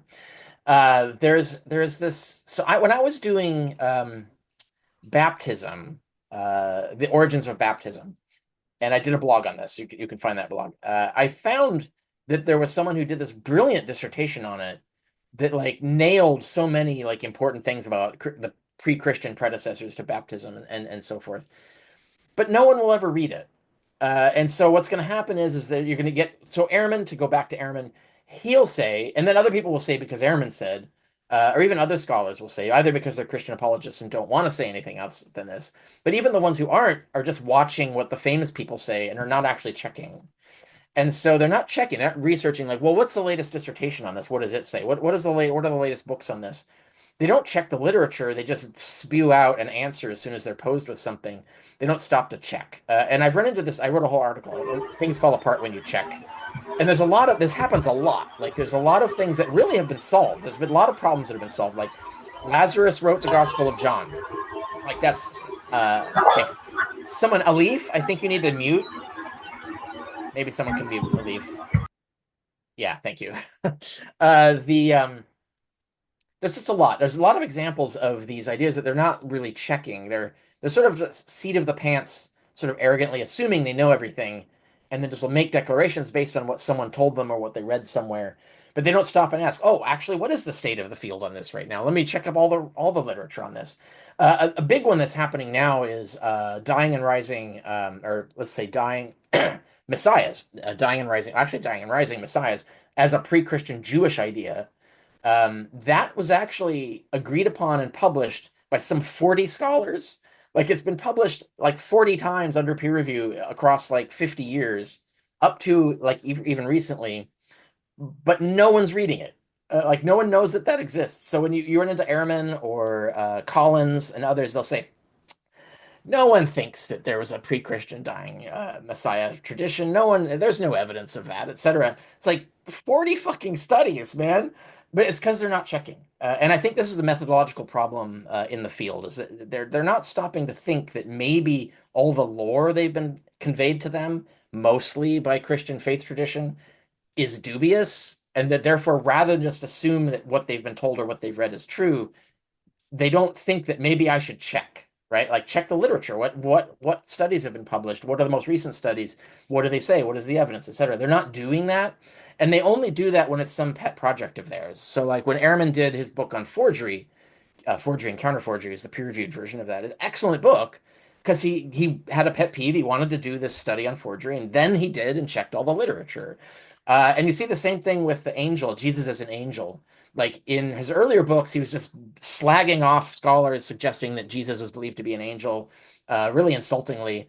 And then a later book, he says, "Oh, you know what? I finally read this book by I can't remember Grecian or somebody." And there's surprise, there's actually good evidence. And in fact, there's like 20 studies showing this, right? But it took him like years and years and years to finally think maybe I should go read one before making my opinion known. So anyway, I think that's the problem. And of course this will be taken as ad hominem, and they'll all be insulted that I would suggest that they're not just checking the literature, even though I've got them hands down doing this repeatedly over and over again. And that's part of the arrogance. Like they're not willing to admit that they might be wrong about something. And that arrogance is a part of the methodological defects of the field. They've got this sort of argument from prestige model in their head is that I'm prestigious, therefore I cannot be wrong. And even though they wouldn't say that, they would say, "Oh, I don't believe that. I don't believe that." They act like it, and it becomes a sort of like a sort of baked in feature of their epistemology. Um, and they're not admitting it, and they get really angry when you try to suggest that it's true, and even angry when you present evidence that it's true. And so I don't see it changing anytime soon. I think they're super unresponsive to evidence that they're fucking this up, basically. Thank you. They Okay, Todd, you're. Uh, Oh, try again. yes. There we go. Oh, okay, great. Um, uh, the issue of dismemberment came up, and wanted to point out some of. Well, there's lots of dismemberment and creation stories and such in Yeah, Indo-European. There's also the soma, which is created through dismemberment and of a figure, and yeah, yeah. it doesn't rise, but it has we have the two elements of kind of, it's, we don't know what the soma is, is it something that's kind of comparable to wine, is it equivalent Oh, that's a of good some question. sort of. Yeah, yeah. I did not look into this. But that is an interesting area to go look at. Because that would be interesting if it is, if that's one of those, if that's the hippopotamus to the pachyderm or whatever, right? Like if that's where it evolved into like the Soma story, could that actually be a fossil, a remnant of the original story? I'd be fascinated if that were true. I don't know if we can find out. But again, I didn't check, so this isn't a line that I pursued research wise. So I don't know if that can be held up. But it's certainly this dismemberment element shows up because like even Amirani cuts off his finger, right? And then Attis castrates himself, and Inanna gets her clothes stripped and regalia stripped away. And so like the idea of dismemberment and then Mott getting chopped up, right? Like this dismemberment motif seems to go back to this original wine dying and rising wine god motif. What the dismemberment story originally was, we'd have no way of knowing because all we can see are whales and hippopotamuses. We can't see the original rat that they came from. But yeah, I that's why I highlighted this feature because I was finding it and seeing it everywhere. And yeah, it does diffuse, just like Resurrection diffused to other mythological constructs. So not just the dying and rising personal savior slash aggro savior cult. It diffused as an idea to all kinds of mythologies. The dismemberment motif may also have done so, and so that's why it shows up everywhere. It might actually originate with this.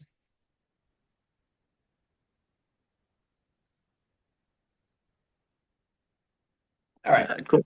Is it all right if I pipe up next? yeah, Joel, go for it. I, And did you hello. mention that? Hi again. Yeah, we've chatted for a while online, but I don't think voice-wise before. Um, well, I was asking, so are some elements of this mentioned in Obsolete Paradigm, or is this like a completely separate This is thought completely from that? the only thing that shows up in Obsolete Paradigm is I make the bibliography point that there are a zillion studies now that agree with me on this stuff. I don't go into it, and in fact, this talk, especially the speculative stuff, the origins, the dating, all of that stuff, I just invented while I was prepping this talk. Right, this is something I've just now this week did. Um, and so yeah, it doesn't show up in there. I don't. I'll probably do a blog or something in the future. I don't know what more I would do with it. I would love to see a grad student like make this their dissertation subject and really like deep dive it, but I'm unlikely to have the time to do that myself. Yeah, that's great. Thank you.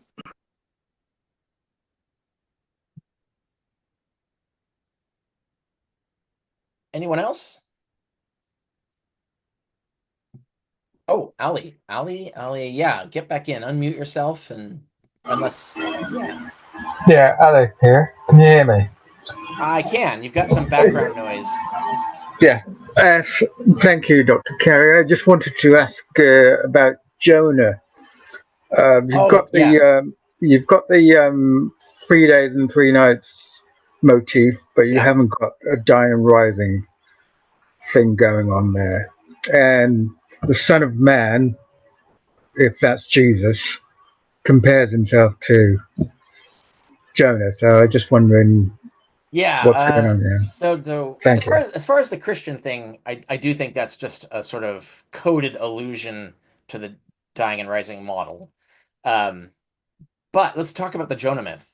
So that could be an iteration of this. So notice how I talked about like the descent and reascent. So like Odysseus and um, Persephone just go there. They just go to the land of the dead and come back. They don't die. So, and I was talking about that being like just an evolved version of the dying and rising, but it's getting adapted. Um, so having Jonah being swallowed by a whale and then getting out 3 days later, it is 3 days, right? Is that the model? I can't remember the Jonah story, but um, could be an evolved, like an end product of this, right? So even though it's not a literal death, it is a descent and reascent. It is a kind of figurative death narrative that matches, and it's got the 3 day motif. Now here's a cool detail. Amirani also gets swallowed by a dragon and has to cut his way out. And so you have kind of like a similar, like being swallowed and escaping. Now the surviving oral lore doesn't mention a 3 day motif, but it would be curious to know if there is a 3 day motif of being swallowed and by the dragon and getting out 3 days later. And that this could, like a fossil, the hippopotamus of this survives in the Jonah myth. Again, speculative. There's no way to prove or disprove this, but it is curious. Thank you. Does Paul also have some sort of dying and rising? There's a sort of a parallel going on.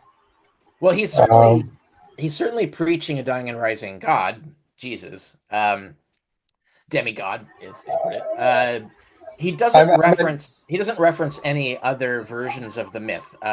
Paul hardly ever talks about paganism or surrounding religions at all. So he surely had ideas, and if you could sit him down over a glass of wine, well, cup of wine, a glass of wine, one glass existed then.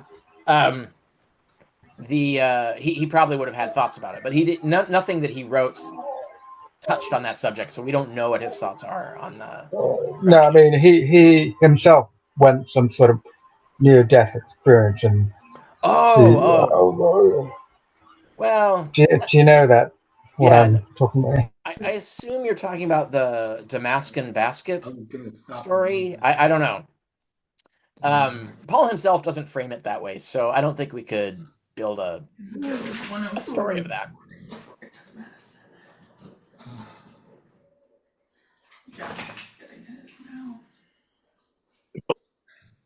Someone asked, by the way, how much wine did I drink researching this? I didn't drink much wine researching it, but I am drinking wine now, in honor of the subject. Did we Can have I someone? ask a question? Yeah, please. Unless someone else wants to No, go go for first? it. They can get in Okay. after you. Yeah. Okay, thank you. I find your hypothesis about the origin of the myth being associated with the beginning of winemaking. However, from what I have read about ancient Egypt and Sumer, I feel Egyptologists and Sumerologists would be a bit perhaps resistant to admit that parts of the myth or of the gods of their pet subject were not indigenous to the Yeah, region. right. Do you have any idea if these sort of ideas Yeah. entertained among Egyptologists and Sumerologists? So Sumerologists are much more open to cultural diffusion models.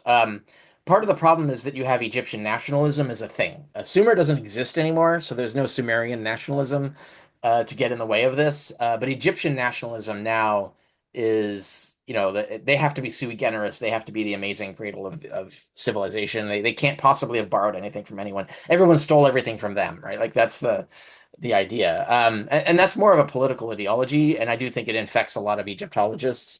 Um, but once you set aside the politics, like there's no reason, like we know stuff diffused to Egypt, like the chariot and the harp and votive cult are examples that I gave, but we have other examples of things that are diffusing into Egypt. And over Indeed, time, agriculture. yeah, over Agriculture time, diffused. agriculture, right? Yeah, over time, and wine is a key example. Over time, and this is the thing is like if these technologies, and we can talk about technologies because they leave evidence, physical evidence that we can go look at, but ideas don't leave evidence unless they show up in writing, and this is kind of the problem that makes it difficult to do this. But if technologies are diffusing into Egypt, absolutely cultural ideas are diffusing into Egypt because culture follows the tech. And so, Of course. so I don't think it's reasonable to say that Egypt is somehow the origin of everything or somehow immune to stuff. You get a similar thing with like Zionist ideas and Christian ideas that the Jews were never borrowed anything. It can't possibly have borrowed half their religion from Persian Zoroastrianism because they have to have invented everything. And that's built on the idea that God is supposed to have given it to them, so it can't have come from somewhere else. But I think once you set aside these sort of religious, political blinders, the diffusion models make perfect sense, and we already have examples of it happening. So yeah, I think, and again, I want to emphasize that I'm just presenting a hypothesis. I can't prove it. I don't know how probable what I'm saying is or any of that, but it is plausible. So what I presented at the end is what I think is the most plausible theory of all the theories. But again, I can't prove it. But the only reason I say that it's plausible is because of all the evidence I presented. And I don't think like the idea of being, sort of Egyptian nationalist opposition to the idea, I don't think that's a legitimate issue for the historical methodology. I think the historians should set that aside and just look at the evidence and be neutral, objective observers of what's going on, and that's what's most likely. Yeah, sure. And indeed, in Sumerology, there are many discussions and have been for many decades about the origin of Inanna and whether it was originally Sumerian or not. But Yeah. it's an undecided question so far. Yeah, Yeah, just that's why I mentioned that. I think Sumerian scholars are more open to those ideas. They don't have any particular reason to be against them. yeah. So Okay, and so finally, I'll give the word to someone else. But finally, just a request. I would love for you to make a video with Krakenford about this subject. I don't know if you'd be open Oh, to it. I've been on his show. Yeah, but So if I don't know if you are familiar with yeah, his videos. I only do shows on hire, so I'm cheap, but I do only do them on hire. Oh, And so that okay. might be why he hasn't. But maybe he doesn't know. So like, if you communicate with him at all. No, I don't. I Oh, don't. okay. Yeah. But yeah. So I don't usually go out and ask for interviews. Like people have to come to me. No, but Um, because he's but I a agree this would comparative be totally a mythologist. perfect fit for his show. Yeah, Yeah, and 100%. he has a video about a reconstructed myth from, he says, 140,000 years ago, which is to me astonishing.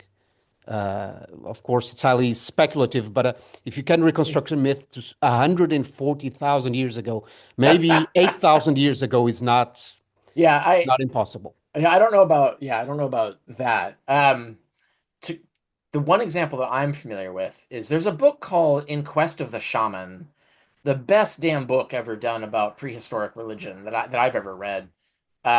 Where they do look at the archaeological evidence and then relate that to anthropology of shamanism to reconstruct what prehistoric religion might have looked like. And so it's a very scientific, very evidence based, and it would push the evidence back like 40,000 years, right? So like the stuff they're talking about would make sense for 40,000 years ago. And they have some hypotheses about The ancient North what Eurasians. shamanism was and how it worked in society, what their beliefs might have been, that are plausible. And so I think that can be done. It does go on the fringe edge of uncertainty, right? Like I've done here today. Like I can't prove the hypothesis at the end of this. And so that's what makes it kind of a disappointing to a lot of people, I guess.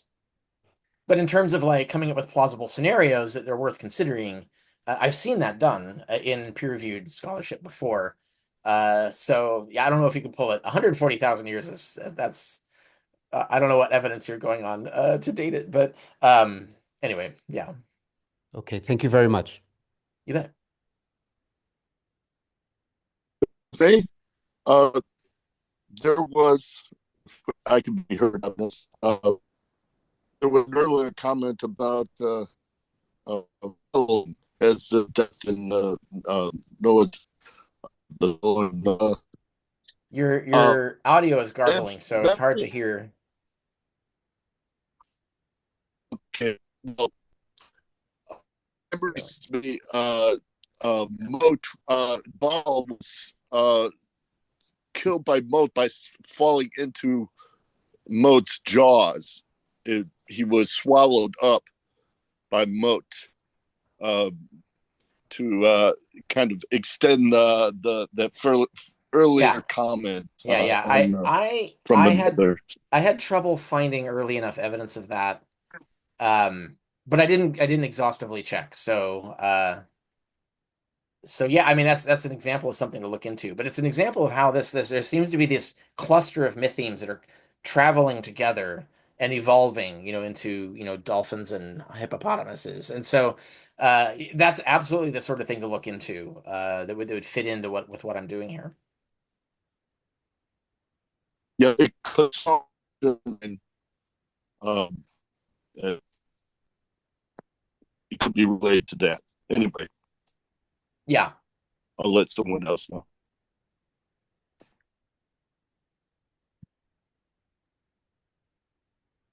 Yeah, I won't be able to look at the comments. It just went on and on. I won't be able to catch up on those. So if anybody wants to pipe in and ask a question, feel free. Um, if everyone's happy, we can wrap it up. Actually, I wanted to save my questions for last as the host. But before I go, I wanted to ask, is there anyone else?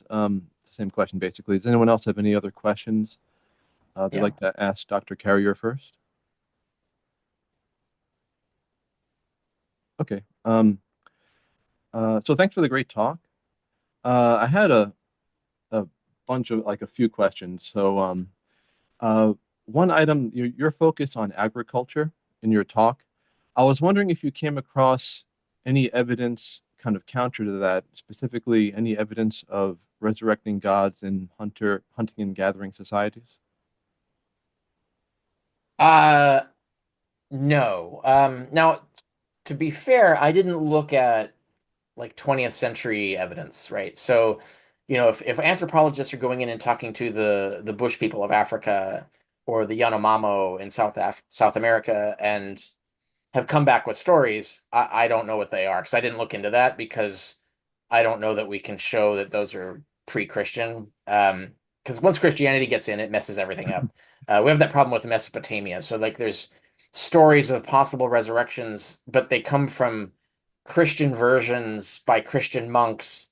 And these are imperialist, colonialist Christian versions by Christian monks of what they want the natives to have been saying. So it's extremely difficult to get at what the natives were actually saying. Like, did they actually have these things? And because we can't get at it, like I can't really comment on it. So I didn't look is the thing because of that reason.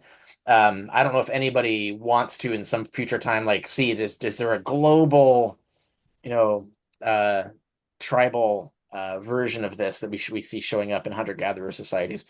The one problem with it though is that because cultural diffusion can go from imperialism into the bush, we can't say whether those ideas are being adopted in the same way that the cargo cults did. Like this would be a good example. The cargo cults are reacting to massively high-tech imperialist culture and are creating this sort of mixed response, like this sort of syncretism of the conqueror's religion and their religion. And so they're adopting Christianity and incorporating it into their local religion to create a new religion. So it's a reactive thing, and because it's exceedingly difficult for any culture today to not have to deal with basically Western or even Eastern, imperial powers. So are the Bush people completely immune to this? I don't think that's the case, really. So the question is, would they have adopted it? Like, could it have come from a hunter-gatherer society not related to wine or agriculture?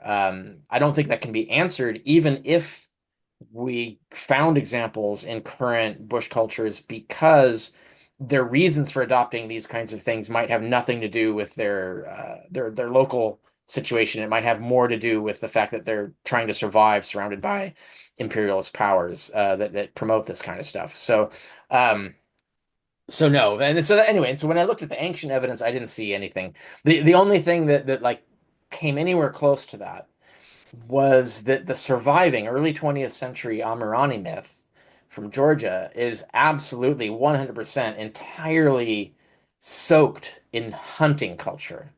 All the epic stuff, there's almost no reference to agriculture except the fact that he drank wine constantly. So someone's growing something. But all of his stuff is all fighting. His mom is the goddess of hunting. His dad was a hunter. He was a hunter. a lot of everything he does is using weapons of hunters, doing hunting. He's hunting demons. He's hunting beasts. So Amirani's like a super hunting god. And is that a later development? Or is that part of the original myth? I don't know. And so that would be like if I had better evidence for Amirani earlier on, I could maybe answer your question. But it's worth pointing out to you that is a thing that survives in current, it's now what, how many thousands of years later in the current mythology of Amirani that's there. And he doesn't seem to be a wine god. He seems to be a hunting god. But that doesn't explain why it's wine everywhere and why it's not like the hunting motif doesn't survive in any of the other iterations, whereas the wine motif shows up everywhere in three continents. So that's why my hypothesis landed there. If that answers your question. Sure, thanks. I agree it'd be probably not useful to look at modern societies unless it was something totally untouched, like someone went to North Sentinel Island and was able to learn Yeah, something. I wouldn't say it's not useful. I would just say it wouldn't help with this particular problem. Right, right. I think like that would be a perfectly legitimate and super useful anthropological study is to go and see are there commonalities across intercontinental bush cultures in terms of religion and myth. I just don't think it would be productive for this particular talk. Sure. Uh, the next question I had was also on agriculture. So I think it's pretty commonly accepted that the development of agriculture, while of course it produced more food, also led to more frequent and more severe famines, periods of famine. Like this is much Yeah, later than the period you're talking about, but like yeah. the Great Famine of 1315 to 1317 is an example. You had just, it was a brief point in your talk about say, a focus on sacred meals. Do you think there might be kind of a mediation, a development of agriculture leading to more of a famine risk, leading to within religions this focus on sacred meals that you see? Not on the sacred meal thing. That we can treat. Aristotle actually wrote about this. He in the Politics he talks about the role of communal meals as a political device. And if you go into cultural anthropology, you can see like the great man models of food distribution as a pre-civilization mode of government. Like how do you establish, how do you keep everybody following you as you feed them, right? How do you make alliances with fellow countries as you make sure they have food security and that's the kind of thing. So that is all true, but I think that's not connected to this. But I think the other half is the famine, the increase in famine risk. Now, I'd say even the famine risk before agriculture largely would not be visible culturally, right? Like, so like if you get wiped out by a famine, your tribe is gone, and therefore there's no mythical lineage. And so that's where you get instead flood myths. So like maybe somebody survives, and so the tribe goes on. But if you all starve to death, then your lineage stops, like all your mythology stops, it disappears. And so it's harder to like for tribal groups to like notice famine as a recurring problem to solve. Um, because for them they're just spreading to the capacity of their environment, right? They're just hunting and gathering, and there's only so much you can hunt and gather. And if it gets to the point where like the tribe shrinks, then it just shrinks, and but if it grows, it grows, and so on. But when you have agriculture, you're 100% dependent on the agriculture. Like if that fails, you've grown your population beyond the capacity of the environment, and so you're screwed. And so that becomes super visible. And also because agriculture has to be organized, it has to be defended. You have to have armies, you have to have government, therefore. And so that creates everyone now is looking at the government, like the leader, the king, the big man, like you're supposed to help us when the famine comes, right? And so that's why I think the famine model is what leads to the development of the dying and rising model. And I think the reason it comes up with wine and not with grain is probably just happenstance, right? Like no one thought of it before until wine. And I think I think the similar model must happen with wine, where you have a community that is dependent on wine production for trade. And so it's not the problem that they might lose their food. The problem is that they might lose their money with which they bought food. And so you get not a direct famine, but kind of an indirect famine problem.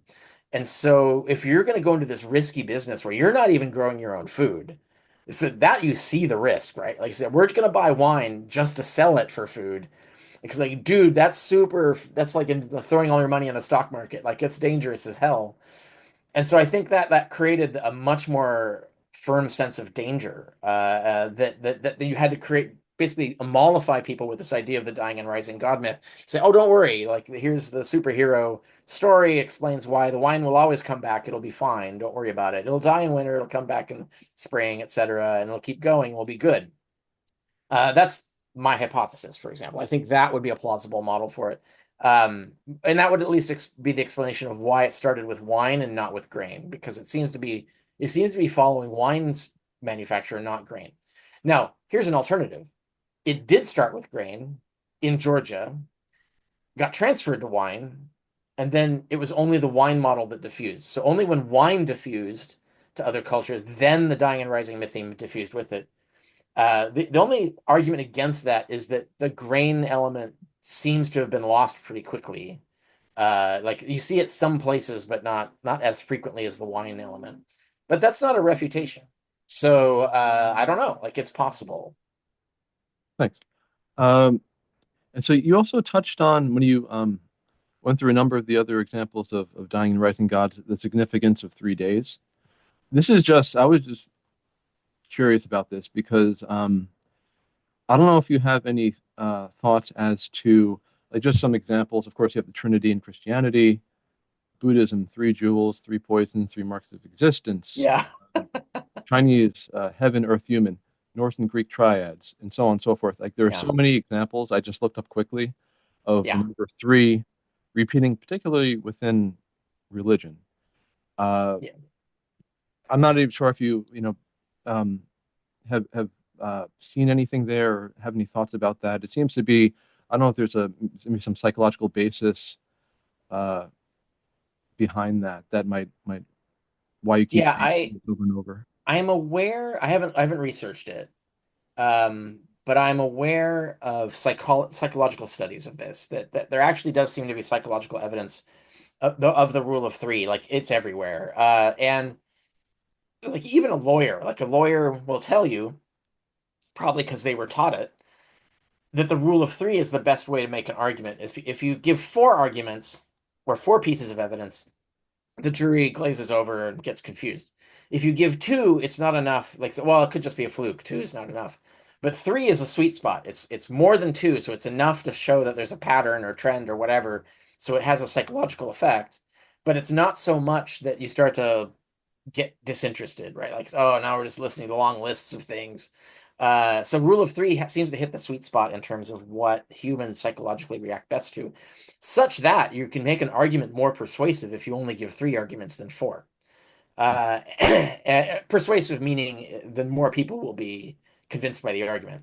Not that it will be more logically valid or anything like that, but um, so that's a thing. And like you said, like that, there's the Trinity is a very weird, specific thing that the Nicene Creed developed. But the idea of trinities in terms of threes, like triads, let's call it triads instead of trinities, is all over the place. Like the Capitoline Triad was the chief gods of Rome, or the top three. It was basically those three gods were central. You can find triads in early Judaism. You can find triads all over the place. So there's certainly it was popular, and so I think that comes from psychology, or like I said, possibly lunar calendars. I don't think it comes from the dying god mytheme. I think it's just something that ended up in the mytheme because triads are so popular for whichever reason. Thanks. And I have a few shorter ones, I think. So Jesus is part of the story, remaining in heaven forever. Uh, you would basically, because he's at the kind of end game of this whole process of cultures developing these dying and rising gods. You had mentioned the Inanna being torn apart more figuratively. Would you explain that in terms of Jesus remaining in heaven forever, as just in terms of timing, that it was the kind of this trend towards this becoming from more literal to more figurative? Yeah. So two separate things there. One is ending up in heaven. All these gods end up in heaven, right? Like, and I think the obvious reason is that if they didn't, they'd still be around, and that creates a problem for selling your religion, right? Like, so you got to get rid of the guy, right? Like, so he's got to be somewhere you can't see him. So that's why Jesus has to end up in heaven, and and I think that's true for all the gods that do this, right? Even if they have a historical core, like, and by that I mean their narrative places them on Earth history, whether they existed or not doesn't matter.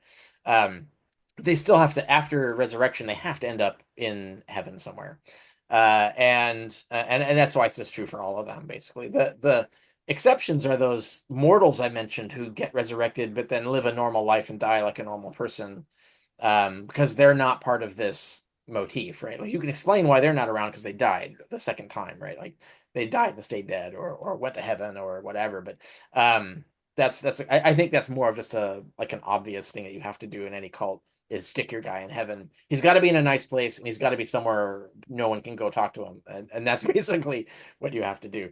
The other side of that, though, is the rending, the dismemberment element. It is worth pointing out that there is the lottery cast for the clothes of Jesus. And there's a brief weird remark in, I think it's in, is it in Mark? I can't remember. Mark 15, they cast lots. Here we go. Lots. Dividing up his clothes, they cast lots to see which each would get. And so and they crucified him and then divided up his clothes. They cast lots to see which they would get. Now that's a weird, it just says that and then it moves on. I'm like, well, that's a weird little thing to throw in there, right? Like, why is that there? Like, what's the point of that? Even as a so-called remembered event, why would that even be a remembered event? Why would you bother saying it? Like, it's kind of just a trivial throwaway statement. And I think, I can't remember which gospel, one of the gospels says that they couldn't divide the garment, that it was seamless, and therefore they had to cast lots for who would get the garment, right? I can't remember if that was Luke or John.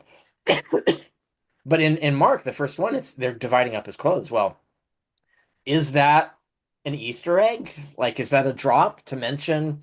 It's like, well, we got to throw in the dismemberment. We'll do it figuratively. We'll borrow the Inanna concept. I'll just say they took his clothes and tore up his clothes, and so they dismembered his clothing. Is that what's going on there? Like, I wouldn't say that. I wouldn't rule it out. I don't know if we can say that that's not what's going on there. Is that a nod to the dismemberment myth? And could that have been something that was talked about more in the secret lore, right? Because there would always Paul references there was a set of secrets that you were told when you were an insider, and that you couldn't write them down. Was that part of the secret lore? And that was true for all mystery religions. They all had this secret lore that you were sworn to secrecy on, and it was oral lore. It was never written. Um, and so that, is that part of it? Is that a throwback? Is that a callback to the dismemberment motif? I don't know. But it's curious. It's there. That's all I can say. For that, yeah, that's more along the lines of what I was thinking about in terms of, the whole story in the Gospels of everything leading up to his crucifixion, as that being, figuratively, what was happening to him as compared with Yeah. the earlier gods that were actually physically torn apart and so forth. Yeah, indeed. The dying and rising mortals that you had touched on. I know this is the reverse sequence of what you posit in terms of Jesus, but did you come across examples of like an actual dying and rising mortal that at least the person was thought to have existed, becoming like a myth, like a god myth, kind of in the reverse order of what you posit for Jesus? Okay, wait. So explain that again. You're looking Okay. for what exactly? So if You have like a mortal. yeah, like a mortal person that is believed to exist historically. Yeah. This myth, like a myth developed of them, dying and rising, and that becoming like a cult or something. Kind of like, I mean, I know some people posit that in terms of Christ myth theory, but yours is the opposite. Correct. Yeah. So the closest thing, so there's no examples. I mean, yeah, there's no examples of the literal version of what you're talking about. But to give you an example of the figurative thing was going on all the time. That was kind of like the stock. It was called deification, right? So it's like the stock view that Julius Caesar, when they looked up at his funeral pyre and they saw a comet, and so that's Julius Caesar rising to heaven. That was sold as a resurrection, even if it wasn't like literally like the burning corpse rose from the pyre. Like that wasn't the version of resurrection they were selling, but they were selling the idea that he lives again, he lives on forever, and he wasn't a god, but he's been granted status of a god. Like he has divine blood. It goes way back in his genealogy. Um, but he's pretty mortal. But nonetheless, he got rewarded by the gods to become a god. So he dies and technically rises from the dead. And then that became the model for the deification of the emperors ever after. And we have one of the most fantastic examples. I'll give you two. One is, I think it was Antoninus Pius, where we have an artistic rendering of Antoninus Pius with wings flying up to heaven from his funeral, right? So like this idea that like, yeah, he rose from the dead and lives forever, and he's now been deified. He's a god. He was never a god before. He had no god blood, but now he does, right? And so that existed. That was a thing. Another example is Antinous. I don't know if you know the story of Antinous. So Hadrian had his lover. He was a gay lover, Antinous, and Antinous got killed. I can't remember what killed him or how he died, but he was so distraught by this that he created basically one of these deification cults for him, and said that the gods had deified him and he'd ascended to heaven and now lives forever or whatever. And there were whole temples and statues and priesthoods and the whole deal. That was as close as they got. I think there aren't any other examples I can think of like a literal resurrection being granted to someone and they get to live forever and be a god. I mean, there are stories that place that in history. All of them actually do, but there aren't any real historical people that had that happen to that I can think of. Thanks. And just my last question. This is more psychological, so I know it's kind of outside your area. I was just, if you have any insight, I'd be, curious to hear it. Um, you could say this is true, to some extent of all religions, but maybe more common in Christianity that uh, adherents to the religion are, typically, I would say, 100% confident in their beliefs, or just about 100%. Where, and despite the fact, like the other dying and resurrecting gods you spoke about in your talk, you have these other examples, but we're focused on this one particular uh, story narrative. Um, and I was just curious if you have any. I'm sure psychological reasons behind that. Why uh, adherents to religion typically are, they have this very high level of confidence in their beliefs, as opposed to thinking, well, this is Oh what man, yeah, maybe there are, something yeah. else. That's we could do a whole talk on that actually. No, I'm actually interested in that subject and have studied it a lot. There's a lot of psychology on it, neuroscience and so on. I'm most interested in terms of methodology, and so what I talk about is the methodology of error, where people get in this mindset of adopting this particular way of knowing, and it traps them in a system of false beliefs that they can't get out of because the way of knowing tells them to reject any evidence that would tell them they were wrong. Like it basically builds a toolkit for them to explain why all that evidence should be rejected. And therefore no evidence can get in. They're basically become immune. It's like someone who has essentially no ability like if you were to give someone a vaccine, it's useless because their body can't use vaccines and therefore you can't cure them or prevent disease in them because they're immune to vaccines now. And this in the case of like false beliefs, it's the same thing. But then there's the bigger question of why are people like that? Does this have an evolutionary explanation? Does it go back to early anthropology, like the anthropology of early human communities? Do we need to be irrational in this way? Like, is it somehow useful, or is it a byproduct, like an accidental defect of things? And this has been explored in a lot of ways. Daniel Dennett's book, I think it's Unweaving the Rainbow. No, no, no. His book is Breaking the Spell. Daniel Dennett's book, Breaking the Spell, surveys all of the anthropology and psychology of religion and kind of like synthesizes what we've argued and thought about all of this. And um, the upshot seems to be that it's an accidental byproduct. And the classic example is agency over detection. I don't know if you're familiar with that. But the idea is like it's safer to over detect agents than to under detect them. So like if you're walking in the savannah and there's a rustle in the grass and you assume, oh, that's just the wind, but it's a lion, you die.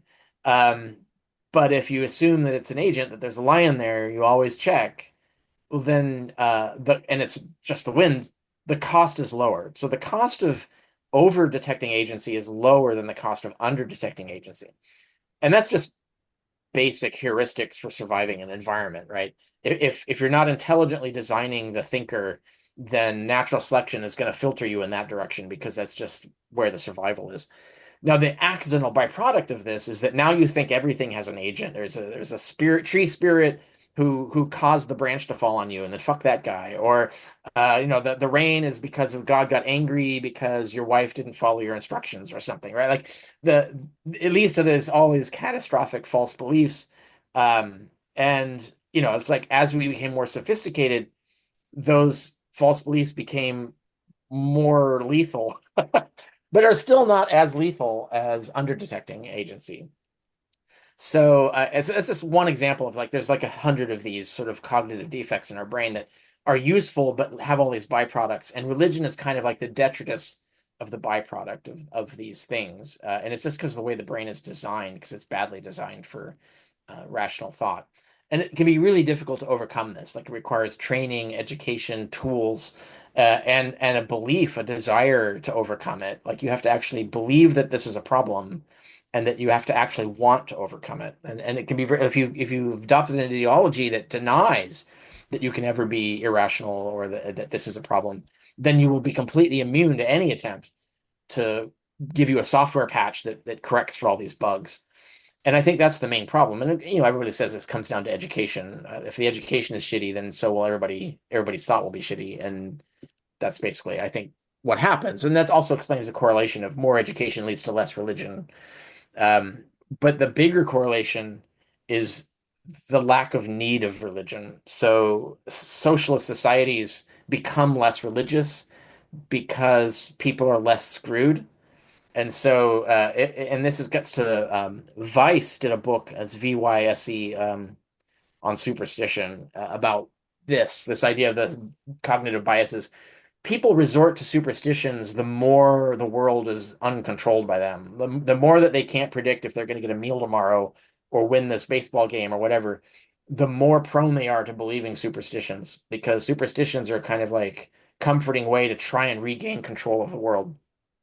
And conspiracy theories do the same thing. If you can like explain why things suck, and then pick a villain to blame, that's easier to endure than to just admit it's chaos and there's nothing you can do about it. And so I think that there are these psychological mechanisms that drive people into these false belief systems. And that's a separate question from the bigger, like the question people ask is like, did the ancients believe their own myths? That's a whole separate question. The answer is yes, except for the educated elites, because education is corrosive to religious belief. But they believed in opiate of the masses. So the elite believed in pretending to believe in the religion in order to keep the people in line. We have examples from Cicero and other authors talking about this. Origen talks about it.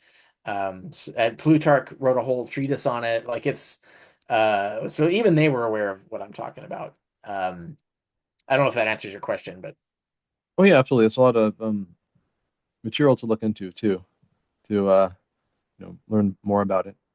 yeah. Thanks, thanks again for the talk. If anyone else has any questions, please pipe in, interrupt me. It's no problem. So this will also, this recording will be on YouTube. So if you Oh, search for, good. oh yeah, So many people wanted to see it. Yeah, I was people asking me like, if I can't make it, how will we see it? Yeah, no, it'd be great. Yeah. uh, so anyone listening in, if you want to, and this end part, if I'm looking up your email address right now, that won't be in the video, so it'll be private. If you want to message me, I'll just this is David K. Is talking right now. If you want to message me privately in Zoom with your email address, I can send you a link. Otherwise, if you want to just search for the title, it should be up within a day or so. The title of the talk that you see right now and Yeah. Richard Carrier's name, that should pull up as a first link. Cool. Excellent. So thanks again. Yeah, thank you. Thank you for organizing this.